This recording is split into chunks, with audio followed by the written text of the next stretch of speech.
Hi friends, அஸ்ஸலாமு அலைக்கும். இன்னைக்கு பார்த்தீங்கன்னா ஹைதராபாத் எறா பிரியாணி தாங்க செய்ய போகிறோம்.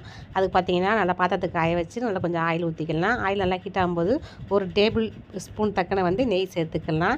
நெய் நல்லா மெல்ட் ஆன பட்டை சேர்த்துக்கலாம். அது கூட ஒரு 4 கிராம்பு சேர்த்துக்கலாம். அது கூட பார்த்திங்கன்னா 4 ஏலக்காயும் சேர்த்துக்கலாம். பிரியாணி இலை இருக்குது பார்த்திங்கன்னா, அந்த இலையும் 2 சேர்த்துக்கலாம்.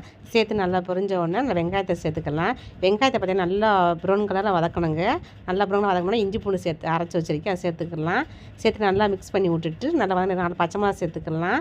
பச்சை மிளகா சேர்த்து நல்லா வதங்க விட்டுட்டு தக்காளியும் சேர்த்துக்கிற போகிறோம். தக்காளி சேர்த்து நல்லா அதையும் வதங்க விட்டுட்டு ஒரு சைடில் அரிசி வேக வச்சுக்கிற போகிறோம். அதோட கொஞ்சம் கொத்தமல்லி சேர்த்துக்கிற போகிறோம். தக்காளி நல்லா மசிஞ்சிருச்சு. இப்போ பார்த்தீங்கன்னாக்கும் நம்ம க்ளீன் பண்ணி வச்சுருக்கிற இறாவை சேர்த்துக்க போகிறோம். அது கூட கொஞ்சம் மஞ்சத்தூள், கொஞ்சம் கரம் மசாலா, கொஞ்சம் தனியாக தூள் சேர்த்து நல்லா மிக்ஸ் பண்ணிக்கிடலாம். நம்ம காரத்துக்கு எவ்வளோ தேவையோ அது தக்கன மிளகாத்தூளும் சேர்த்துக்கிற போகிறோம். அது அவங்கவுங்க இஷ்டம் தாங்க. எங்களுக்கு எப்பயுமே காரம் ரொம்ப பிடிக்கும். ஆனால் காரம் கொஞ்சம் அதிகமாக சேர்த்துருக்கோம். அதோட கொஞ்சம் தயிர் சேர்த்துக்கலாம். தயிர் சேர்த்து நல்லா மிக்ஸ் பண்ணிவிட்டு புதினா சேர்த்துக்கலாம், கொத்தமல்லி சேர்த்துக்கலாம். அது கூடயே நான் ஒரு 1/2 லெமன் சேர்க்க போகிறேங்க.